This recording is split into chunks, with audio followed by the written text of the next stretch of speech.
Good day guys! Sali kita di habaras palo latest. So ginulat nato na sa ka-family kay mamamatron kita. Masabi na ko pamatron.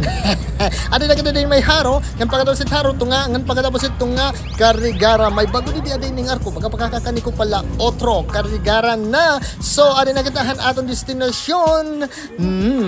Ang pinakamaupay nga parte. Katapos guys is tumimbay ako di may jeep kay busog na ako nga nagulat akuhan usa ka family ngan adi na masyado liwat ako kay para di rin maboring kay nornian para mauling ngan kumadi kita din bungto man kan gara ngan may dasurat nga kalsada ni gara. Yes, kasi kumadi kita din may Baywalk man ngan makato kita carnival. So mapasyada kita adi ang carnival pero pag kumadulot ako balik ngayon haira kay mamamasyada tira di may bay may pantalan so adi na kami maupay di may pantalan huy pasyada kamo di karigara kay maupay di tira lugar astig man ngan pagkatapos guys amon pamasyadas adi na mangunguli na kami kay human na buwas liwat. Thank you so much for watching.